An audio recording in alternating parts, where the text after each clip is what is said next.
ሰላም ውድ የዘ ሰክሬት ትሬኒንግ ኢንስቲትዩት ተማሪዎች ሰላም ለእናንተ ይሁን። እንዴት ናችሁ? ቸሬ ነኝ ከታሜ ጋር በመሆን እንግዲህ ዛሬ የሚያስገርም ሁለት ዜናዎችን ይዘንላችሁ መጥተናል። አንደኛው የ2018 የዩኒቨርሲቲ ኢንትራንስ ኤግዛም መቼ ነው የሚሰጠው የሚለውን፣ ሁለተኛው ነገር ደግሞ ይሄንን ቀን ካሳወቅናችሁ በኋላ እስከ ፈተና እስከሚሰጥበት ድረስ ምን ማድረግ እንዳለባችሁ የሚያሳውቅ ነው ማለት ነው። ስለዚህ ታሜ እንግዲህ መጀመሪያ ተማሪዎችን ሰላም ብላቸውና ሰላም ተማሪዎች እንዴት ናችሁ?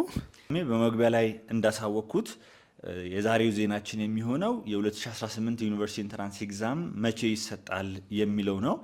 በዚህ ዙሪያ እንግዲህ ተማሪዎች ብዙ ጥያቄዎችን አቅርበውልን ነበር። አንደኛው ከምርጫ በፊት ነው ከምርጫ በኋላ ነው የሚሰጥ የሚል ነው። ሁለተኛው ደግሞ ተማሪዎችን እያስጨነቀ የነበረው በዳይሬክተራቸው አማካኝነት ከምርጫ በፊት ነው የሚሰጥ የተባለ የተነገረ ነው። ይህን ከሰማን በኋላ ያው እኛ ጋር የዩኒቨርሲቲ ኢንትራንስ ኤግዛም ጥያቄ የሚያዘጋጁ መምህራኖች እንዳሉ ማሳወቀናቸዋል። ከዚህ የተነሳ ለማጣራት ሞክረን ነበር።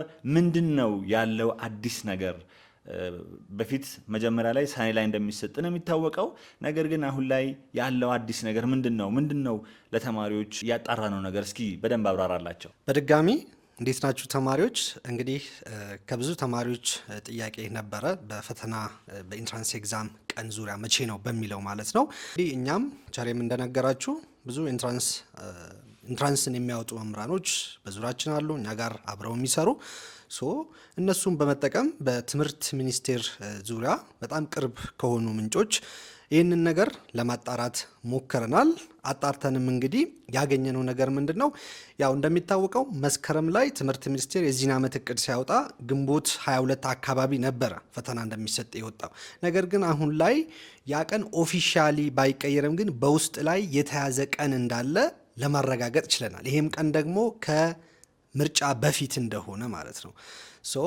ስፔሲፊክ ቀኑም ግንቦት 3 ነው እየተባለ ያለው። እንግዲህ ተማሪዎች አንድ እንድታውቁ የምንፈልገው ነገር ኦፊሻሊ በትምህርት ሚኒስቴር ኢንትራንስ ኤግዛም የሚሰጠው ግንቦት 3 ነው ብሎ ኦፊሻሊ በትምህርት ሚኒስቴር የወጣ የለም። ነገር ግን እኛ ለማጣራት እንደሞከር ነው ይሄ ቀን በውስጥ እንደተያዘና በቅርቡ ደግሞ ይፋ ሊደረግ እንደሚችል ነው ያገኘነው መረጃ የሚያሳየው ማለት ነው። በጣም አሪፍ። እዚህ ጋር ተማሪዎችን ልናሳስብ እንፈልጋለን። ኤግዛክት የተቆረጠ ቀን ቢኖር ያ ትምህርት ሚኒስቴርም ለተማሪዎች ያሳውቃል ነበረ። ግን እንደነገርናችሁ ኦፊሻሊ የተነገረ ነገር የለም፣ ወይም ደግሞ ይሄ ቀን ነው ብሎ የተቆረጠ ቀን የለም። ነገር ግን በውስጥ ላይ ግንቦት 3 ሊሆን እንደሚችል ብዙ የሚያመላክቱ ነገሮች እንዳሉ አሳውቀውናል ማለት ነው። ይህንን ነገር በደንብ አጽንኦት መስጠት አለባቸው ተማሪዎችም። እናም ደግሞ ተማሪዎች እንግዲህ እናንተ ከዚህ በኋላ የጥናት እስኬጁላችሁን በተቻለ መጠን ግንቦት 3 በሚለው ይዛችሁ የጥናት ፕሮግራማችሁን አጀስት እንድታደርጉ እናሳስባለን። ከትምህርት ሚኒስቴር ኦፊሻል የሆነ መግለጫ እስኪሰጥ ድረስ ማለት ነው። በእርግጥ ይሄ ነገር በጣም አሪፍ ነው ለተማሪዎች ብዬ አስባለሁ። አንደኛ ግንቦት 3 ነው ሲባል ተማሪ አሁን ከምርጫ በኋላ ነው ብሎ ቢያስብ ትንሽ ጊዜ አለኝ ብሎ የማሰብ ነገር አለ። ነገር ግን ግንቦት 3 ነው ብሎ ተማሪዎች ቢዘጋጁና ቀኑ እዛ ጋር ሲደርሱ ቢራዘምላቸው ለክለሳ ይሆናቸዋል። ካልተራዘመም ደግሞ ተዘጋጅተዋል። ስለዚህ ጊዜያቸውን በአግባቡ ተጠቅመዋል። ፈተና ላይ ውጤታማ ሊሆኑ ይችላሉ ማለት ነው። ስለዚህ ከዚህ በመነሳት እስካሁን ድረስ ሊጨርሱ የደረሱ አካባቢ ተማሪዎች አሉ፣ እያነበቡ ወደፊት የገፉ ተማሪዎች አሉ። እንደገና ደግሞ ጥናት ያልጀመሩ ተማሪዎች ደግሞ አሉ። አሁን እኛ ጋር ጥናት የጀመሩ የ4 ወር ቻሌንጅ ብለን ያስጀመርናቸው አሉ። እነዚህንስ እንዴት አድርገን ነው የምናስኬደው? ከዚህ ጋር አያይዘ ደግሞ ጥናት ጀምረው ሊጨርሱ ያሉ ወይም የገፉ ተማሪዎች ባለው ጊዜ ውስጥ ምን ማድረግ አለባቸው የሚለውን ነገር እስኪ ለማብራራት እንሞክር። ተማሪዎች እስካሁን ድረስ ጥናታችሁን በአሪፉ የሄዳችሁ ወደ ማገባደድ የደረሳችሁ ተማሪዎች በዚህ ጊዜ ውስጥ ተሎ ብላችሁ ያላያችሁት ያላነበባችሁት ዩኒት ካለ እነሱን ተሎ ብላችሁ በማየት ወደ ሙሉ የሪቪዥን ጊዜና ጥያቄዎችን ወደ መስራት እንድትሸጋገሩ ሪኮመንድ እናደርጋለን። ይሄ ቤስት ዌይ ነው ብለን ነው ለእናንተ የምናስበው። ሌላው ደግሞ እስካሁን ድረስ ጥናት ያልጀመራችሁ ተማሪዎች እኛ ጋር እንግዲህ በቅርቡ የ4 ወር ቻሌንጅ ብለን ጀምረን ነበረ። እኛ 4 ወር ቻሌንጅ ብለን የጀመርነው እንግዲህ ትምህርት ሚኒስቴር መስከረም ላይ በያዘው እቅድ ላይ ዲፔንድ ነን ነበር። ከዚህ በኋላ 4 ወር ስላላችሁ በዚህ 4 ወር ውስጥ ከ9 እስከ 12ን እናስጨርሳችኋለን ብለን የ4 መንዝ ቻሌንጅ የጀመርነው ማለት ነው። ሶ አሁን ደግሞ በወጣው መረጃ መሰረት እንግዲህ እንደነገርናችሁ ወደ ግንቦት 3 አካባቢ የሚሆን ከሆነ ወደ 3 ወር አካባቢ ነው የሚቀራችሁ።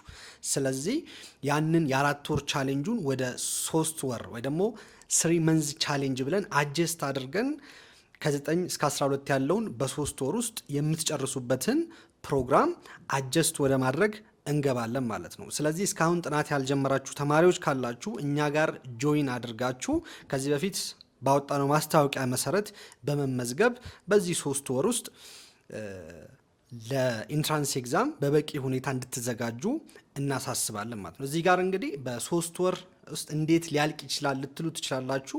በዚህ 3 ወር ውስጥ በመጀመሪያ እንግዲህ ኢንትራንስ ላይ በየአመቱ በተደጋጋሚ ብዙ ጥያቄዎች የሚመጣባቸውን ዩኒቶች በመለየት በመጀመሪያ እነዛን ዩኒቶች አስጠንተን ኢንትራንስ ኤግዛም ጥያቄዎችን ካሰራናችሁ በኋላ ብዙም የማይመጣባቸው ዩኒቶች ደግሞ ለይተን ወደ መጨረሻ አካባቢ ላይ ጊዜ ካላችሁ ወይ ደግሞ የሚተርፍ ጊዜ ካለ እነዛን ዩኒቶች በትንሹም ቢሆን አየት እንድታደርጉት በማድረግ በቀረው ጊዜ ለኢንትራንስ ብቁ እንድትሆኑ ለማድረግ እኛም ዝግጅታችንን ጨርሰናል ማለት ነው። አዎ ታሜ፣ እዚህ ጋር እንግዲህ ተማሪዎች በደንብ ልብ ሊሉት የሚገባው ነገር በዚህ 3 ወር ውስጥ እንዴት አድርጌ ጨርሳለሁ ብሎ በማንበብ ለመጨረስ መሞከር ሳይሆን ትኩረት ሰጥቶ ኤግዛም የሚወጡባቸውን ቦታዎች በደንብ ማጥናት ነው ያለባቸው። ያለበለዚያ ግን ሁሉንም ለማካለል በሚሞክሩበት ሰዓት ፈተና ላይ ነገ ሪቫይስ ሳያደርጉ ሳይደግሙት ፈተና ላይ ገብተው ጥያቄው ከየት እንደመጣ ያውቁታል፣ የትኛው ዩኒት ውስጥ እንዳለ ያውቁታል። ነገር ግን እርግጠኛ ሆነ መመለስ መልሱን ይቸገራሉ። ስለዚህ በጣም ትኩረት ሰጥተው ማጥናት አለባቸው። ዋና ግቡ መጨረስ አይደለም። ዋና ግቡ ምንድነው? አሪፍ ውጤት ማምጣት ነው ያለበት። አሪፍ ውጤት የሚመጣበት ደግሞ የዩኒቨርሲቲ ኢንትራንስ ኤግዛም የሚወጣባቸውን ዩኒቶች ለይቶ በደንብ እነዛ ላይ መዘጋጀት ነው። ይሄ እንግዲህ ለየትኞቹ ነው? እስካሁን ጥናት ላልጀመሩት ነው ማለት ነው። ተማሪዎች ከዚህ በታች ያለው አካውንት ላይ 3000 ብር በማስገባት መመዝገብ ትችላላችሁ። ጆይን አድርጋችሁ አሪፍ ጊዜ እንደሚኖረን ምንም ጥርጣሬ የለኝም። ለበለጠ መረጃ ደግሞ ከፈለጋችሁ እዚህ ስልክ ላይ ደውላችሁ መረጃ ማግኘት የምትችሉ ይሆናል። እናመሰግናለን።